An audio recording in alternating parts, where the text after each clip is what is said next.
Qual a mensagem de Isaías capítulo 40? Qual foi o consolo que Deus quis dar para o seu povo e as promessas relacionadas ao futuro? Sobre estes e outros assuntos, nós vamos conversar agora no programa Lições da Bíblia.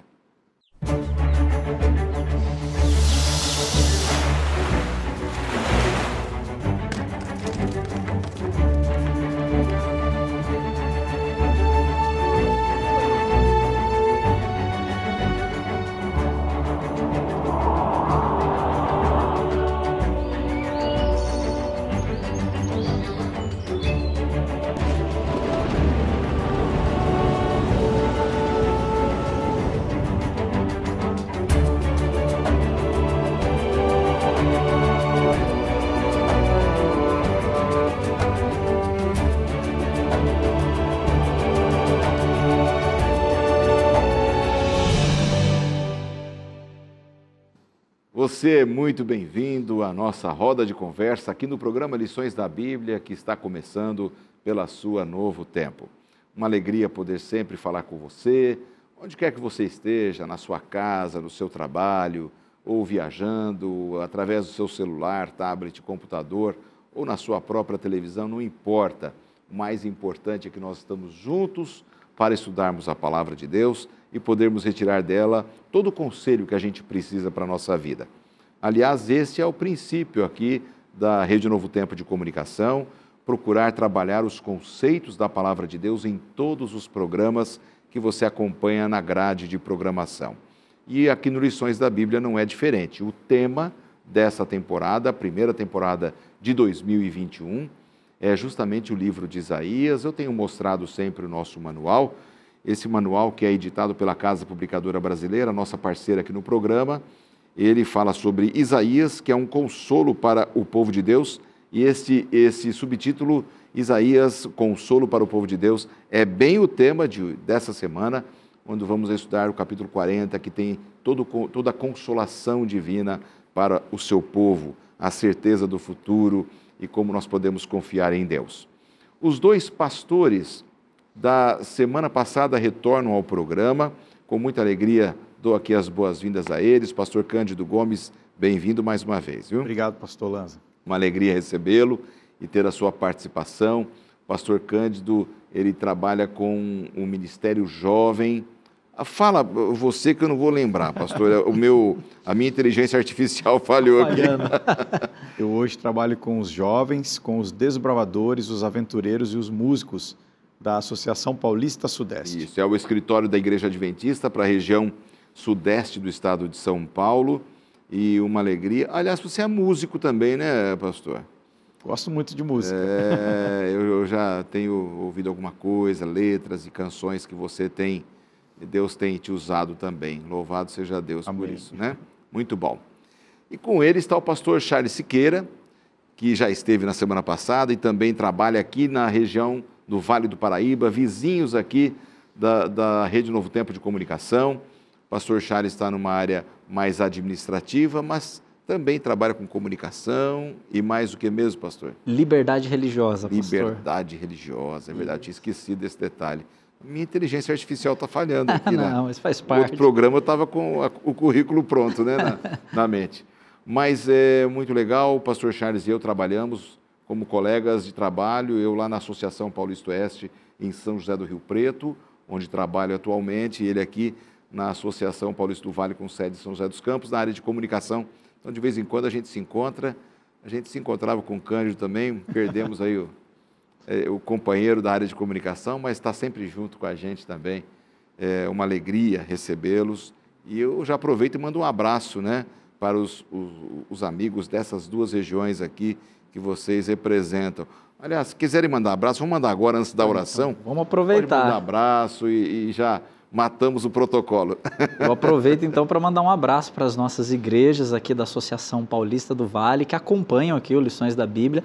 Nós somos em aproximadamente 270 congregações que nós temos aqui em todo o nosso território.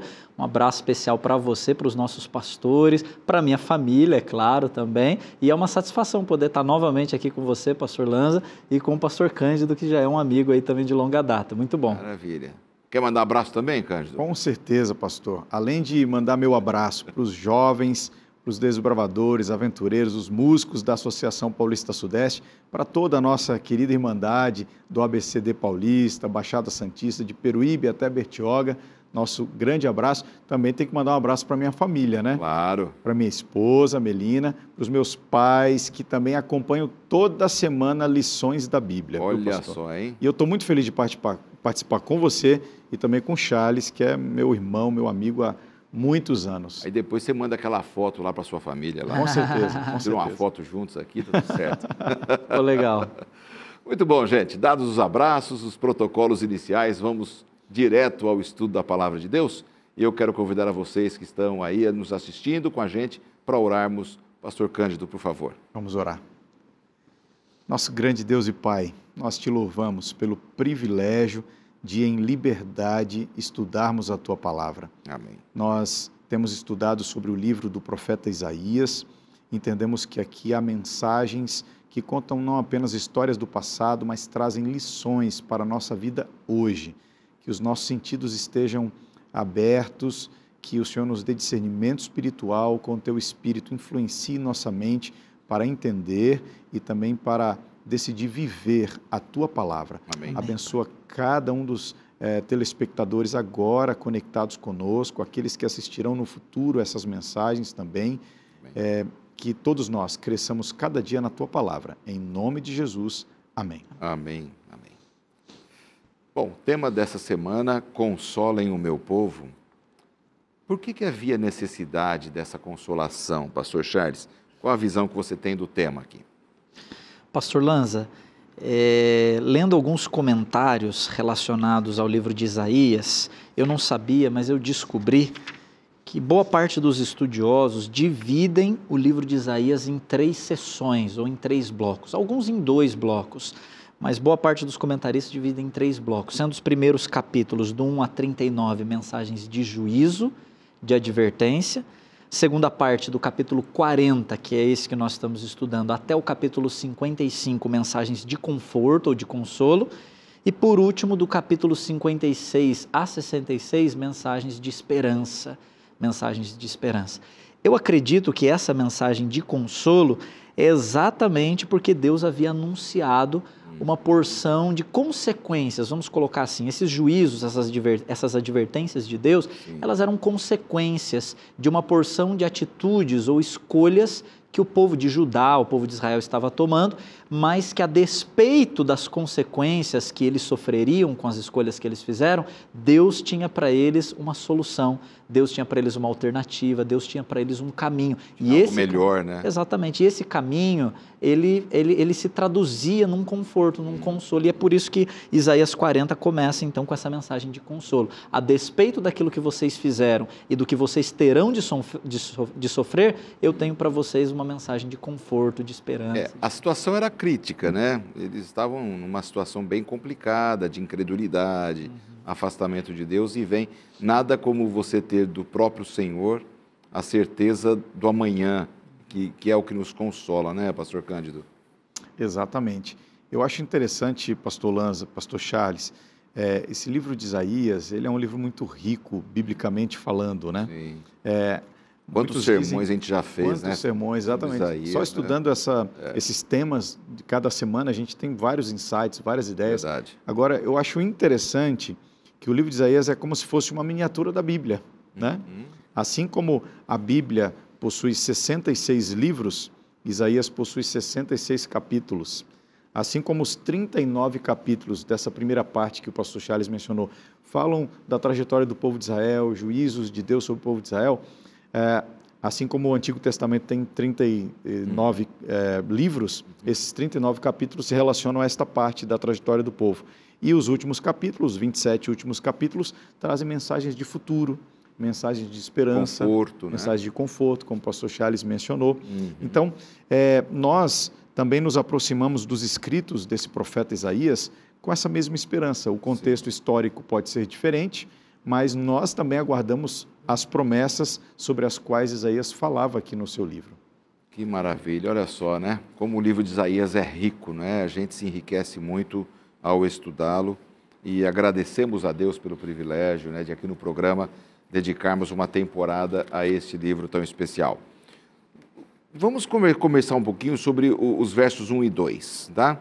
Se você tem a sua Bíblia em casa, abra aí no livro de Isaías, capítulo 40, versos 1 e 2, eu vou abrir a minha também aqui, e vamos entender um pouquinho sobre esse consolo para o futuro, pastor Charles. O que diz aí o texto e como você tece os seus comentários a esse respeito? Isaías 40, versos 1 e 2, vamos comentar agora. Bom, a minha tradução, ela diz assim: consolai, consolai o meu povo, diz o vosso Deus. Falai ao coração de Jerusalém, bradai-lhe que já é findo o tempo da sua milícia, e que a sua iniquidade está perdoada, e que já recebeu em dobro das mãos do Senhor por todos os seus pecados. Que texto poderoso, né? Nossa, que lindo. Texto poderoso. Que texto maravilhoso. Até a minha Bíblia, ela tem um título assim, O Senhor Vem. Dependendo da tradução, assim, sim. Isso é um consolo, né? Quando você tem a certeza que o Senhor vem, ainda com palavras dessa, o povo vinha sofrendo muito, né? Com cativeiro, com despojo de guerra, com a sensação de que Deus havia abandonado a eles, mas não era uma verdade, né? E isso realmente fala muito ao coração aqui.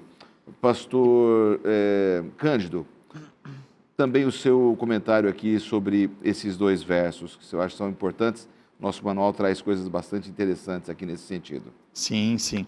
Aqui a gente tem um consolo já para o futuro. Isaías, ele já aponta para algo que de Deus é posto como providência para o povo de Israel, do que, via de regra, é entendido como o cativeiro babilônico. Uhum. O povo de Israel atravessaria, já tinha atravessado um momento de juízo em relação aos assírios, toda aquela batalha sobre a qual a gente conversou na semana passada, mas aqui o profeta aponta sobre esse livramento que o povo de Deus experimentaria do contexto do cativeiro babilônico.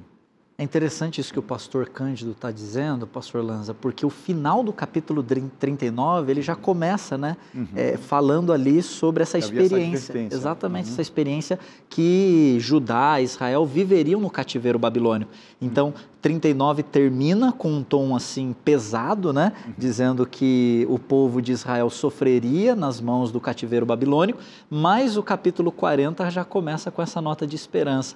A despeito do que eles teriam de passar, eles receberiam de Deus perdão, cura, restauração. Então, o mesmo Deus que adverte em relação à doença, é o Deus que proporciona também o remédio e a cura. Né? E aqui, esse paralelo que vocês estão fazendo, né, do capítulo 39 com 40, esses dias aqui de Isaías eram em torno do ano 700 e pouquinho ali, mas agora o livro avança um século e meio, ele vai lá para o pós-cativeiro babilônico. Eles estavam escravizados por um povo também tão duro quanto tinha sido Senaqueribe, né? Então, estava uma experiência difícil, a autoestima lá embaixo do povo, né? Com certeza. E aqui a gente vê que Deus, ele está no controle da história, ele nunca perde de vista o seu povo e ele tem um futuro para o seu povo, porque a promessa máxima, e a gente vai estudar sobre isso aqui ao longo do nosso bate-papo, ele preserva o seu povo porque daquele povo viria o Messias. Mais do que livramentos das mãos de nações inimigas, Deus, ele, em cada uma dessas promessas de consolo, ele aponta para o principal livramento, que é o livramento da história do pecado, é o livramento das mazelas deste mundo, né? Então, cada pequeno êxodo, cada pequeno livramento, pequeno assim, né? Hoje, distanciados no tempo, a gente fala assim. Claro. Mas cada um desses livramentos históricos é uma amostra do que Deus pretende fazer com o seu povo. Deus permitiu que eles fossem para o cativeiro, né? Eles tiveram decisões difíceis, erradas.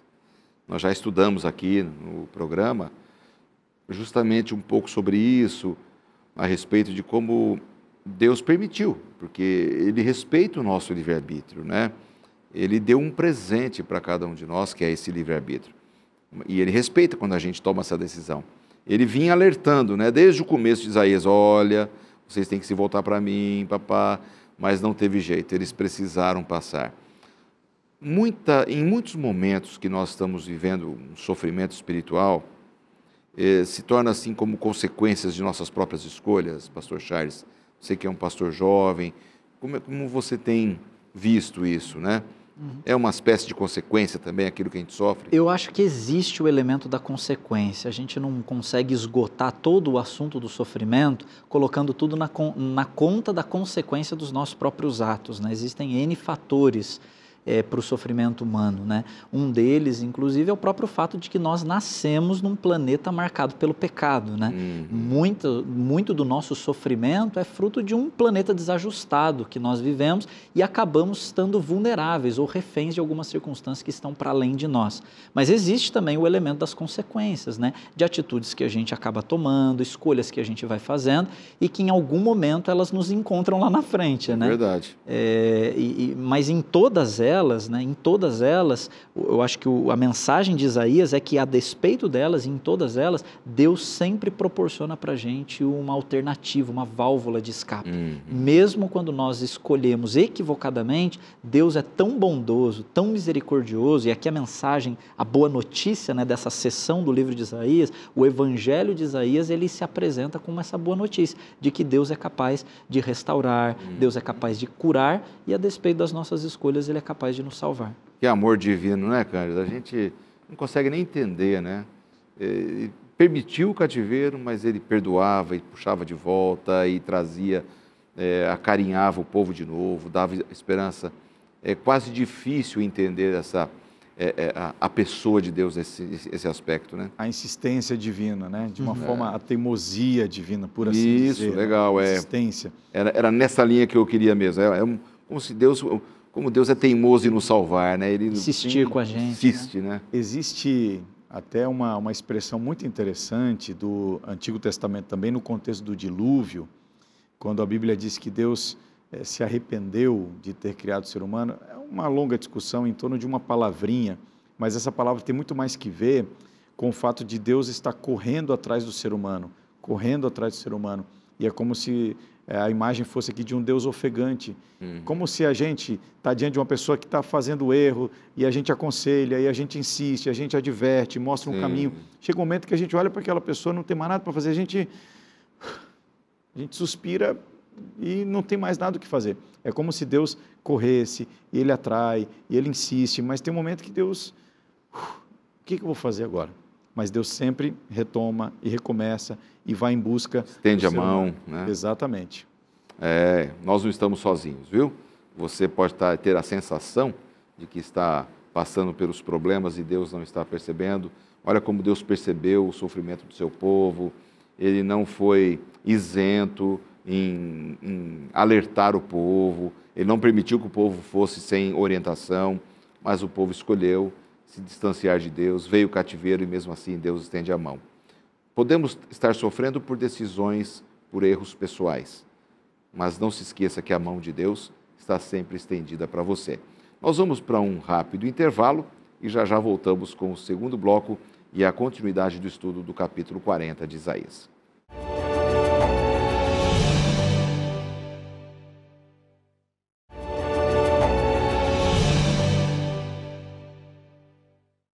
De volta com o segundo bloco do programa Lições da Bíblia dessa semana. Obrigado porque você continua aí com a sua Bíblia aberta no capítulo 40 de Isaías, que é o capítulo que estamos estudando aqui com os nossos amigos convidados.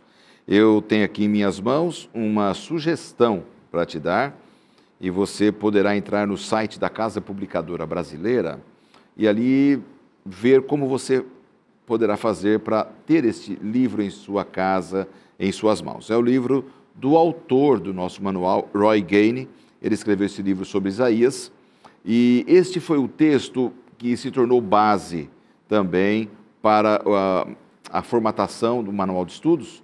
Então, ele acaba sendo um texto complementar, um subsídio do próprio autor, que ajuda muito a gente a entender o contexto de Isaías. Te incentivo a entrar no site da Casa Publicadora e a verificar a possibilidade de você ter em sua casa e como você faria para ter em sua casa. Além do manual de estudos, né, que é muito importante você também tê-lo com você. Juntamente com ele, nós temos um condensado de de textos da autora norte-americana Ellen White, que cremos que, inspirada por Deus, nos deixou lições importantíssimas, espirituais, a respeito do tema de Isaías. E esse pequeno livro, com uma série de textos dela falando de Isaías e do contexto do povo de Israel, vai te fazer muito bem e confiar bastante no poder e desse Senhor que tudo pode e conduz a sua vida.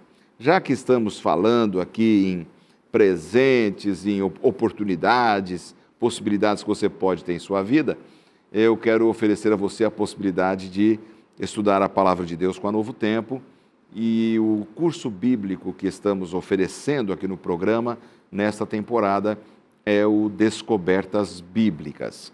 Ele é um curso totalmente online, um curso digital.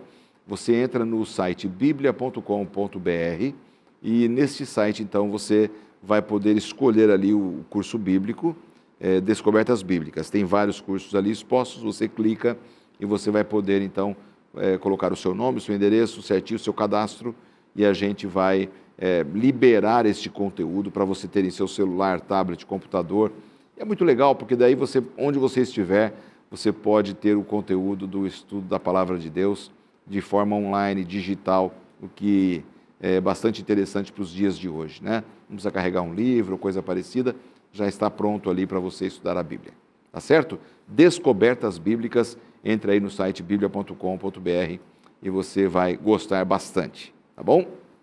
Bom, voltando aqui com os nossos convidados, pastor Cândido Gomes, Charles Siqueira, estamos conversando sobre o capítulo 40 do livro de Isaías, dentro dessa temporada, em que está sendo o livro base para estudarmos aqui com vocês, amigos da Novo Tempo. Nós vamos estudar agora um ponto bastante importante dentro do nosso manual, que é que vai dos versos 3 a 8.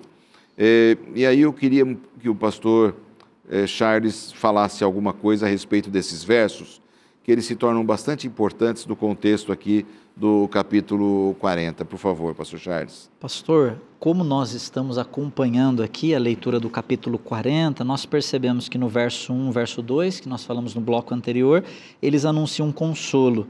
E do verso 3 em diante, até o verso 8, nós encontramos aqui praticamente 3 blocos, né? E nesses 3 blocos há a repetição da ideia de uma voz que está anunciando algo. E é assim que o nosso guia de estudo, inclusive, coloca aqui na segunda-feira, né? Nós temos uma voz que aparece no verso 3, anunciando a presença do Senhor. Nós temos a voz aparecendo novamente no verso 6, agora anunciando aí a palavra do Senhor como algo que é eterno, a perpetuidade da palavra do Senhor, em contraste com tudo aquilo que é frágil e efêmero. E depois, no verso 9, nós encontramos novamente essa voz anunciando aqui, né? Tu que anuncias boas novas a Jerusalém, no verso 9, ergue a tua voz fortemente, levanta, não temas, e dize às cidades de Judá, eis aí está o vosso Deus, anunciando então a preparação do caminho para que Deus pudesse cumprir as suas promessas. É essa estrutura que a gente encontra aqui nesses versos. Sim. Que o guia apresenta para a gente. É interessante que o Novo Testamento tem uma aplicação, não é? A respeito de algum personagem bíblico também nesses versos, não tem, pastor Cândido? Com certeza, pastor. Quando no verso 3 é dito, voz do que clama no deserto, preparai o caminho do Senhor, endireitai no ermo veredas a nosso Deus, nós entendemos, isto fica claro até no Novo Testamento, que isto está realizado na figura de João Batista, que antecede o ministério do nosso Senhor Jesus Cristo, e ele, por assim dizer, prepara o caminho para o ministério de Jesus, né? Sim. Agora, eu acho interessante que este consolo que é prometido pelo Senhor Deus a Judá, ele é realizado em 3 realidades aqui, na presença, na palavra e nesta preparação do caminho. A certeza do consolo vem porque Deus está com o seu povo. O não temas, ele é acompanhado com a certeza da sua presença. A palavra, que é o centro da aliança, este consolo, esta restauração, ela vai ocorrer uma vez que o povo de Israel retornar à palavra, entender que a palavra de Deus não foi ultrapassada, ela é o centro da aliança. E esse preparo do caminho, o autor aqui do nosso guia também demonstra como sendo o nosso preparo, ou o preparo da nação do povo de Judá, né? O preparo do arrependimento, o preparo do retorno, do afastamento do pecado. E aí está um ponto muito importante nessa realidade do consolo que Deus oferece. A linguagem que ele usa aqui, pastor Charles, no verso 4, seria...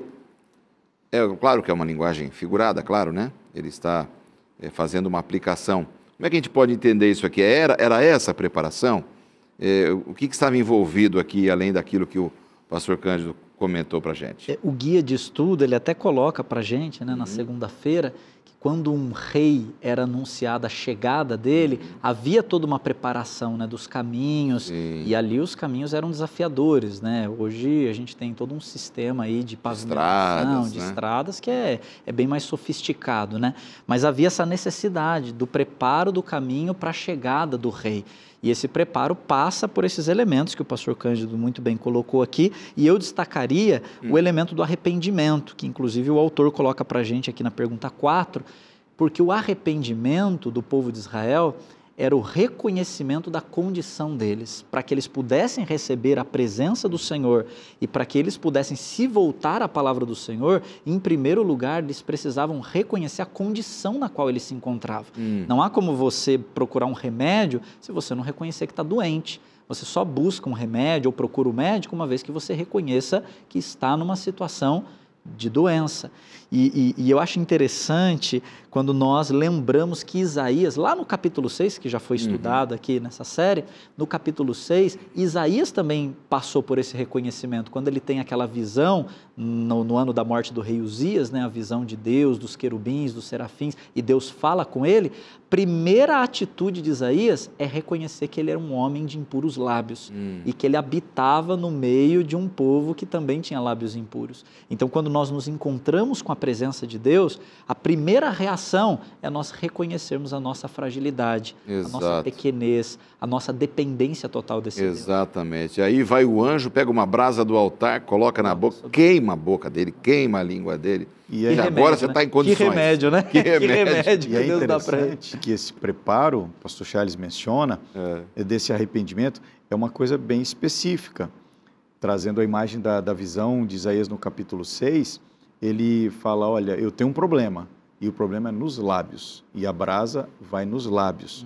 Às vezes a gente pega essa realidade na nossa vida, né? Eu tenho que me arrepender. Então hoje à noite, antes de dormir, eu vou falar, Senhor, me perdoa por tudo que eu fiz de errado, por todos os meus pecados. Não, esse arrependimento tem que ver com uma reflexão, né?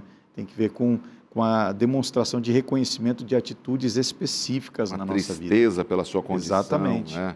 Então, a área da vida em que nós somos desafiados, todos nós somos pecadores, temos áreas da vida em que somos tentados, somos desafiados, temos fraquezas, isso deve ser reconhecido, colocado diante de Deus, porque a figura da preparação do caminho, às vezes, talvez não havia nem caminho, né?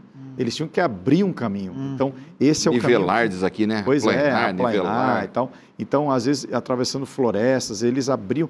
Esse é o caminho que se abre, é por ali, é pela confissão, pelo arrependimento, é por ali que Deus começa, Ele age, Ele restaura. E João Batista era uma figura exótica, né?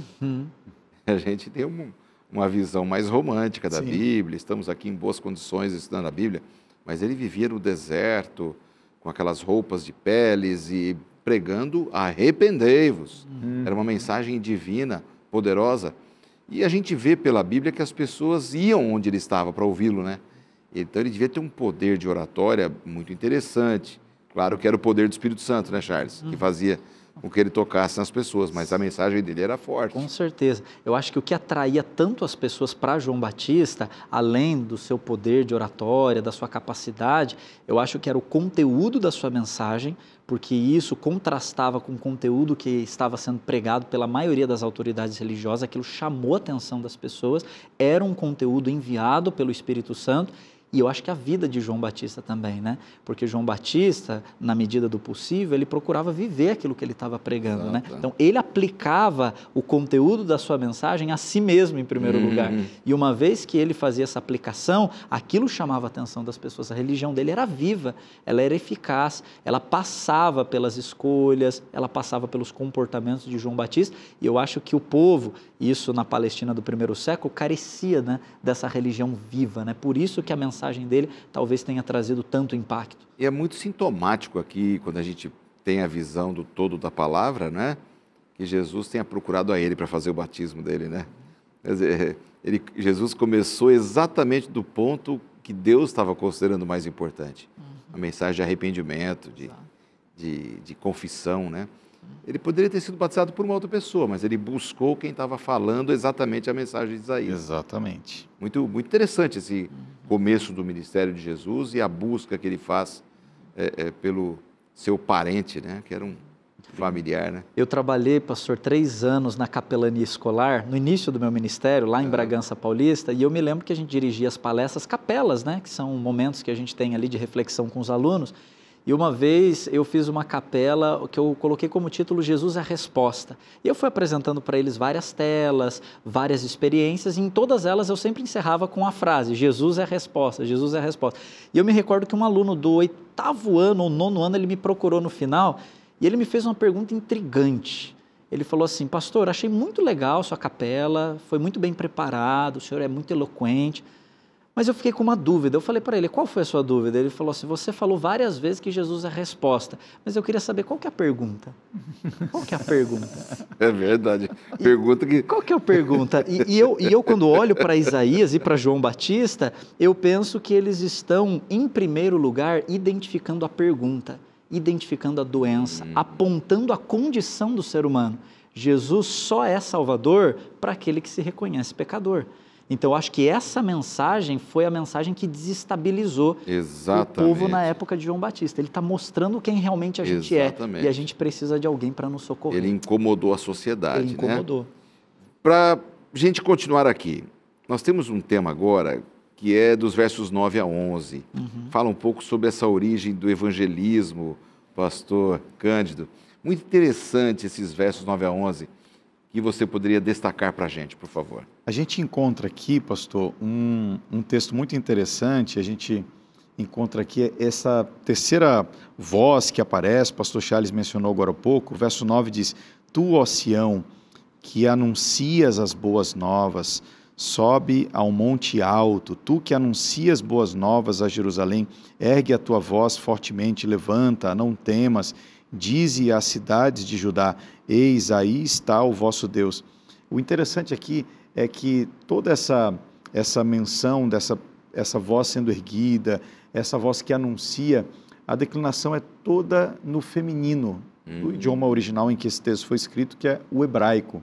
E a gente tem aqui como que um eco dessas palavras ali no Novo Testamento, no início do Evangelho de Lucas, quando a gente encontra a profetisa Ana, e ela também é uma voz, uma mulher que se levanta e anuncia que aquele era o Messias, aquele era a resposta, né, que Deus enviava para a nação de Israel. E a gente também tem um paralelo que pode ser feito com o momento após a ressurreição de Jesus, em que é entregue aos lábios de uma mulher, Maria, o anúncio desta que era a notícia mais importante da história da humanidade. Então, eu acho que a gente pode fazer assim algumas aplicações, né? Até para os dias que nós vivemos, em que algumas pessoas entendem que a Bíblia é um livro ultrapassado, é um livro que tem talvez uma estrutura patriarcal, de machismo, etc. e tal. Algumas das principais e mais importantes notícias do Evangelho, elas são oferecidas por mulheres. A importância que, claro, Deus dá às mulheres, o lugar que elas têm de, não apenas de falar, mas de proclamar o anúncio, anunciar a vinda do Messias, a resposta para o povo de Israel. Olha só, interessante. Muito bom. Isso mostra que todos estão envolvidos nesse processo, né, de pregar o Evangelho, de proclamar o Evangelho. Essa é a essência da missão cristã, né? É anunciarmos algo que não tem que ver com a gente, porque o anúncio, tanto de Isaías, quanto o anúncio de Ana e também de Maria, era sobre aquele que veio, aquele que morreu por nós, aquele que ressuscitou, intercede por nós e um dia virá para nos buscar. Então, o poder não está em quem anuncia, mas o poder está naquilo que está sendo anunciado. A mensagem do Evangelho é a boa notícia que tem poder para transformar vidas. É o noivo que vem buscar a noiva, né? Aí tem a ver com o feminino, a igreja, né? Agora esposa, esta mulher, né? Esta mulher que agora... E a semelhança do que ocorreu, porque aqui o contexto imediato desses versos tem que ver com a primeira vinda do Messias, né? Eles, aqui em Isaías é anunciada essa vinda do Messias. Agora, o anúncio que, puxa vida, está nas nossas mãos fazer, que Deus nos convida a oferecer a nossa voz para esse anúncio, é da segunda vinda, ou do retorno deste Messias. Então, essa voz feminina, por assim dizer, como você colocou, a noiva, a igreja que está se preparando para encontrar o Messias, a gente tem que anunciar também, essa é a nossa missão e identidade como igreja. Né? Exatamente. Não importa se você é homem ou mulher, você tomou a decisão por Jesus, você faz parte dessa estrutura, a noiva que se prepara para receber o noivo em breve, como diz a Bíblia, né? Se Deus quiser, né? Se Deus quiser, em breve, nós veremos o Senhor Jesus voltando nas nuvens dos céus, como mais um cumprimento profético, que, aliás, já estudamos sobre isso aqui em Isaías, refere-se às duas vindas, e se Deus quiser, isso vai acontecer muito em breve. Vamos para mais um intervalo e já já voltamos com o último bloco, a última parte do programa dessa semana.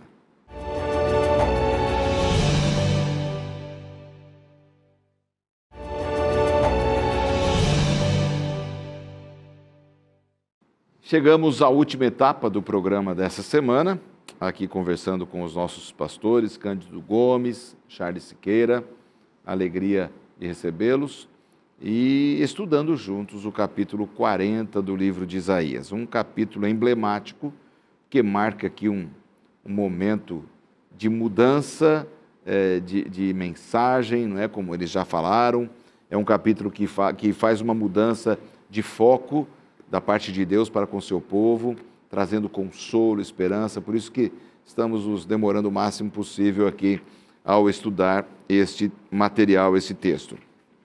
Amigos, eu gostaria de colocar aqui agora para vocês um ponto que eu acho bastante interessante para o nosso estudo, que são os versos a partir do verso 12. Versos 12 a 31, é um longo bloco, não precisamos ler os versos, claro, aqui, mas aqui fala de um Criador misericordioso. Como é que você vê aqui, pastor Charles, esta visão desse Criador misericordioso nesses versos bíblicos? Claro que pode ler texto, tá? Se quiserem ler texto, que é vontade. Tá bom. Só não vamos ler os 31.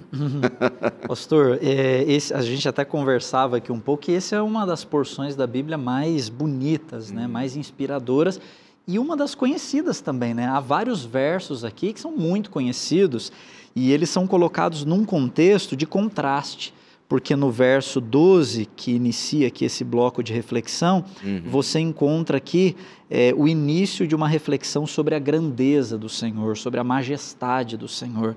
E em contraste com essa grandeza, com essa majestade, que em teologia a gente até chama de transcendência de Deus, né? Você vai encontrar no final desse bloco textual, você vai encontrar o aspecto da misericórdia de Deus, da proximidade de Deus, da intervenção de Deus e, por que não dizer, da imanência de Deus, desse Deus que se aproxima. Então a gente tem esse contraste, né, dessas duas dimensões da divindade, ao mesmo tempo que é um Deus criador dos céus e da terra, que ninguém pode se comparar com Ele, que Ele sustenta todo o universo na palma das mãos, e aí o texto vai usar várias figuras de linguagem que se parecem muito com as figuras de linguagem usadas naquela conversa que Deus tem com Jó, no final do seu livro. Estava lembrando disso aqui agora, falei, nossa, parece muito a linguagem, né, de Jó. Da reflexão que Deus convida Jó a fazer no final do seu livro, e depois Deus começa a mostrar como Ele cuida do ser humano, como Ele se preocupa com o ser humano, como Ele não é indiferente às necessidades do ser humano. Eu me lembrei, inclusive, amigos, daquele episódio do livro de Daniel, no capítulo 2, quando Daniel ele está naquele contexto de tensão com Nabucodonosor, porque Nabucodonosor emite um decreto para destruir todos os sábios da Babilônia, porque não havia ninguém que soubesse o conteúdo e nem a interpretação do sonho. E naquele momento, Nabucodonosor ele tem uma discussão com os magos encantadores, e os magos encantadores da Babilônia dizem assim, olha, o que o senhor está pedindo, ninguém pode fazer, senão os deuses, mas esses não habitam com os homens. Em outras palavras, havia uma compreensão pagã, politeísta, de que os deuses habitavam numa dimensão tão diferente da dimensão humana que não havia intersecção, não havia aproximação, não havia preocupação entre os deuses ou as divindades e os seres humanos. Aí você percebe que o Deus da Bíblia é diferente. A originalidade do Deus verdadeiro, do Deus de Daniel, do Deus de Isaías, do nosso Deus, né? O nosso Deus, apesar de estar numa dimensão totalmente diferente da nossa, porque Ele é o santo, Ele é o separado, Ele é grande, Ele é majestoso, ao mesmo tempo Ele é sensível, Ele é próximo, Ele se preocupa, Ele ouve as nossas orações, Ele acompanha as nossas rotinas. Essa é a beleza, né? Eu acho que dessa porção aqui que a gente está refletindo aqui. Que lindo. Também a sua visão, pastor Cândido, sobre esse bloco de textos aí de 12 a 31. Extraordinário. O pastor Charles mencionou esse encadeamento de duas características de Deus, a misericórdia e o poder. Deus quer nos salvar e Ele é capaz disso. Então essas duas faces elas vão se intercalando. Agora, quando fala da grandeza, o pastor Charles mencionou, né? O texto de Isaías traz, de uma maneira poética, várias imagens e tal. Eu estava pensando no verso 26 aqui, por exemplo, onde o autor, palavras do Senhor diz, levantai ao alto os olhos e vede, quem criou estas coisas? Aquele que fez sair o seu exército de estrelas, todas bem contadas, as quais ele chama pelo nome, por ser ele grande em força e forte em poder, nem uma só vem a faltar. Eu estava dando uma pesquisada nos números que a ciência mostra como mais atuais. Então, os cientistas estão dizendo que devem existir aí no universo 400 bilhões de galáxias. E cada uma dessas galáxias, em cada uma delas deve ter algumas centenas de bilhões de estrelas. E num cálculo matemático, dá até bug assim na nossa cabeça com o tanto de zero, né? Mas eles, chutando a estimativa de 2021, que talvez houvesse no universo 10 sextilhões de estrelas. Não dá para contar isso, mas o autor dizia assim, do artigo que eu estava lendo, o número de estrelas é a quantidade de grãos de areia que tem no planeta Terra, ou a quantidade de células que há nos corpos dos seres humanos todos do planeta Terra. Olha quantas estrelas. E esse Deus que sabe o nome de cada uma, que conta cada uma, que tem controle sobre todas elas, é o Deus que, como que para um pouquinho lá as atividades e olha para o ser humano. E olha, o Deus grande, o Deus poderoso, é o Deus que agora direciona os seus olhares para os nossos problemas, nossas necessidades, para nos resgatar e nos restaurar. Diante dessa grandeza de Deus, a grandiosidade de Deus, a gente ainda acha que é alguma coisa, né? O que a gente é? A gente não é nada. Nós não somos nada, né? Acho que esse foi o relembrar de Deus para Jó também. Ele falou, olha, que é um homem? Sem Deus a gente não é nada. Olha como Deus é grandioso. Que Deus maravilhoso que nós temos, né? Que está presente nesse cosmos e ao mesmo tempo no nosso coração, na nossa vida. Fala com a gente, podemos falar com Ele. É um mistério quase que incompreensível, né? É pela fé que a gente abraça essas maravilhosas promessas do Senhor. Agora, o texto fala, inclusive, de Jó, né? Essa forma também como Jó ficou inquieto com as perguntas de Deus, né? Deus não era a resposta, mas era aquele que fazia as perguntas, e a resposta estava nas perguntas. Mas aí vem a continuidade do capítulo 40, que vai dos versos 19 até o 20 ali. Eu acho que tem um... Como é que eu vou dizer a palavra aqui? Uma lupa do texto todo, vem uma lente de aproximação. Uma lente de aproximação nos versos 19 e 20, que nós estamos indo até o 31, sim. Mas no meio recorte aqui, tem ali um recorte, perfeito. A palavra recorte que não vinha na minha memória. Como que a gente pode olhar para esse recorte, gente? Quem é que quer começar aqui a fazer o seu comentário desse recorte, que é importante a gente trabalhar nele aqui? Pastor, o guia de estudo ele vai colocar para a gente esse recorte como uma advertência em relação à idolatria, que era um tema comum e recorrente no Antigo Testamento, né? Que podemos encontrar analogias aqui para os nossos dias e espelhar as lições que o povo de Israel enfrentou no passado para a atualidade. Eu coloquei aqui 2 pontos que eu acho extremamente interessantes quando o assunto é idolatria. O primeiro ponto é a substituição do verdadeiro, né? É Deus dizendo para o povo de Israel: por que vocês insistem em procurar deuses frágeis, deuses artificiais, enquanto vocês têm acesso, contato com o Deus grande, vivo e verdadeiro? Acho que esse é um primeiro ponto, né? Deus chamando a atenção, mais uma vez, do povo de Israel, da dádiva para o doador, porque eles se confundiam na idolatria, uma vez que aquilo que Deus havia dado para eles se tornava um pequeno Deus, um ídolo para eles, e aí eles acabavam perdendo de vista o Deus verdadeiro. Agora, um segundo elemento que eu acho interessante quando o assunto é idolatria, é que eles faziam imagem e semelhança de vários deuses, né? Através de madeiras, de pedras e uma porção de outras ferramentas. Sendo que nos mandamentos que Deus havia dado para eles lá em Êxodo capítulo 20, que era o código de vida, de conduta do povo de Deus, Deus havia estabelecido que eles não deveriam fazer imagem de escultura. Por quê? Eu penso que Deus havia dado para o ser humano a responsabilidade de ser a imagem e semelhança de Deus. Então, essa imagem que eles procuravam construir ou fabricar com mãos humanas, na verdade, poderia ser percebida como uma transferência de responsabilidade também.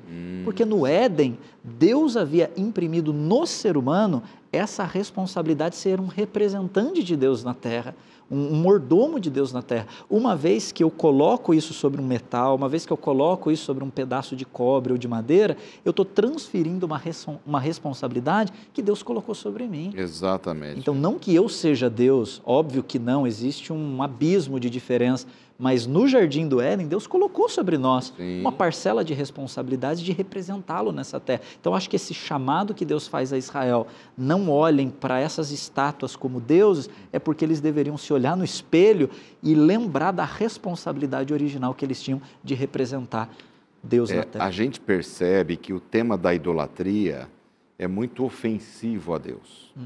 Né? E aqui, com muito respeito, a gente fala com todos vocês que estão assistindo ao programa Lições da Bíblia hoje. Realmente, a idolatria ofende a Deus. Tudo aquilo que eu coloco na minha vida, que ocupa o lugar de Deus, é um ídolo para mim, é uma idolatria. E às vezes também temos os nossos deuses mesmo, né? Não apenas aquilo que eu coloco, mas os deuses que elegemos como deuses, que é a condenação aqui, né? Aos sacerdotes pagãos, que está aí no verso 20. Em nossos dias, com essa diversidade de pensamento, e o cristianismo mesmo é muito fragmentado, a idolatria continua sendo ofensiva a Deus? Ela continua tendo esse mesmo impacto, como teve aqui nas palavras do Senhor? Na perspectiva bíblica, pastor Lanza, o oposto de fé não é incredulidade. O oposto de fé é idolatria. E não tem um ser humano que seja um ateu, que não tenha um Deus. Pode não ser o Deus da Bíblia, pode não ser o Deus de Israel, mas todos nós temos algo na nossa vida que se torna um ponto de referência, o que determina nossos valores, orienta nossas escolhas. Então, a idolatria, a gente às vezes se sente muito distante desse contexto bíblico, né? Eles adoravam um Deus de madeira, de metal. Nossa, eu sou sofisticado, eu não tenho essa referência e tal, mas nós podemos estar nos curvando, colocando como valor absoluto na nossa vida outras realidades. Outro dia o Papa Francisco, ele falou que a principal divindade adorada hoje é o dinheiro. E eu, sinceramente, concordo com ele nesse ponto. Muitas pessoas colocam o dinheiro como um valor absoluto. Uma outra divindade muito adorada hoje, a felicidade. Pessoas que fazem qualquer coisa pela felicidade, tomam decisões sendo norteados por um referencial algum referencial de felicidade. E alguns acham que ter o dinheiro é o que vai dar a felicidade, quer dizer, junto as duas Também coisas, né? Junta. Então, alguns pode ser a sua carreira, pode ser o seu ego, pode ser o seu conhecimento, os seus relacionamentos, sua família. Então, quando a gente coloca algo que rouba de Deus tempo, energia, recursos, alegria, coisas que a gente deveria dedicar para Deus, para a construção do nosso relacionamento com Ele, a gente pode estar se curvando diante de uma divindade pessoal. E todos nós estamos sujeitos a essa tentação diariamente. Legal. Acho que esse ponto que o pastor Cândido colocou, ele é importante quando ele diz que todos nós estamos sujeitos a isso diariamente, né? Eu vejo que o desenvolvimento de uma maturidade espiritual nos leva a enxergar Deus não como um meio para a gente conseguir alguma outra coisa, porque na maioria das vezes a gente acaba usando a religião como uma forma da gente conseguir algumas outras coisas, e quando digo religião aqui eu uso com /Deus ao lado, né? Tem muitas pessoas que se aproximam de Deus ou da religião porque elas querem uma bênção temporal, porque elas querem um emprego, porque elas querem ser curadas, porque elas querem a restauração de um relacionamento, e aí isso exige de nós uma reflexão. Será que eu estou buscando a Deus como finalidade última da minha experiência nessa terra, como aquele que de fato vai me preencher, me satisfazer, e Ele tão somente será suficiente? Ou será que Deus se torna um mecanismo, né? Um caminho, uma ferramenta que eu uso para buscar um outro Deus? Exatamente. Um outro Deus. Porque o final da busca é que é o seu Deus. Exatamente. Esse é o ponto. O final da busca é o seu Deus. Amigos, nosso tempo foi embora. Eu só tenho tempo para agradecer. Obrigado pela presença de vocês, por vocês terem estado aqui. Obrigado a você pela sua audiência. Espero que você tenha gostado desse estudo do capítulo 40 de Isaías. Deus te abençoe e a gente se vê na semana que vem com outros convidados.